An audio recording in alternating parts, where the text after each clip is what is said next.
नेताजी सुभाष चंद्र बोस, जो कि आज़ाद हिंद फौज के संस्थापक होने के साथ साथ ही भारत की स्वतंत्रता में अहम भूमिका निभाने वालों में से एक सुभाष चंद्र बोस की जयंती 23 जनवरी को केंद्र सरकार ने पराक्रम दिवस के रूप में मनाने का फैसला लिया, जिसके बाद आज कलेक्ट्रेट में प्रशासनिक अधिकारियों द्वारा पराक्रम दिवस मनाया गया। इस दौरान एडीएम ईला तिवारी द्वारा नेताजी की प्रतिमा पर माल्यार्पण कर दीप प्रज्वलित कर संगोष्ठी आयोजित की गई। इस दौरान संयुक्त कलेक्टर केपी पांडे, संयुक्त कलेक्टर माला त्रिपाठी, एसडीएम राहुल नायक सहित अन्य संबंधित अधिकारी कर्मचारी उपस्थित रहे।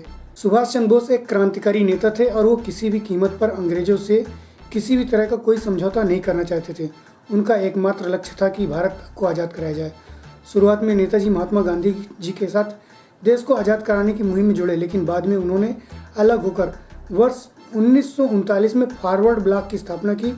सुभाष चंद्र बोस ने भारत को द्वितीय विश्व युद्ध में शामिल किए जाने का विरोध किया। इसके बाद अंग्रेजों ने उन्हें जेल में डाल दिया था, जहां नेताजी भूख हड़ताल पर बैठ गए और ऐसे में अंग्रेजों ने उन्हें जेल से तो रिहा कर दिया, लेकिन उन्हें उन्हीं के घर पर नजरबंद कर दिया।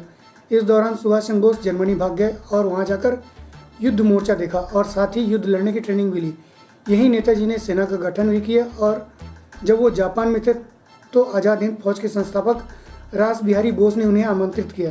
4 जुलाई 1943 को सिंगापुर के कैथे भवन में एक समारोह में रास बिहारी बोस ने आज़ाद हिंद फौज की कमान सुभाष चंद्र बोस को सौंप दी, जिसके बाद इस फौज के सर्वोच्च सेनापति का पदभार ग्रहण किया और उसकी हैसियत से उन्होंने स्वतंत्र भारत की अस्थायी सरकार बनाई।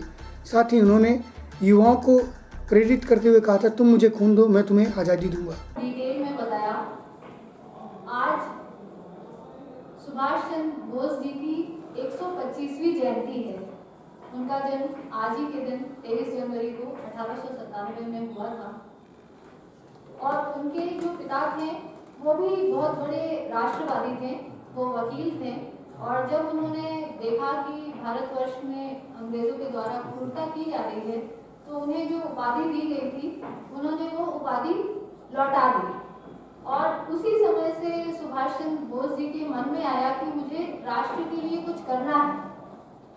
वो बहुत ना केवल पढ़ने में बहुत अच्छे थे बल्कि वो एक बहुत बड़े राष्ट्रभक्त थे, महानतम राष्ट्रभक्त थे। उन्होंने ये सोचा कि मैं उच्च शिक्षा प्राप्त करके और एक उच्चाधिकारी बनूंगा और अपने राष्ट्र के लिए, राष्ट्रहित के लिए काम करूंगा।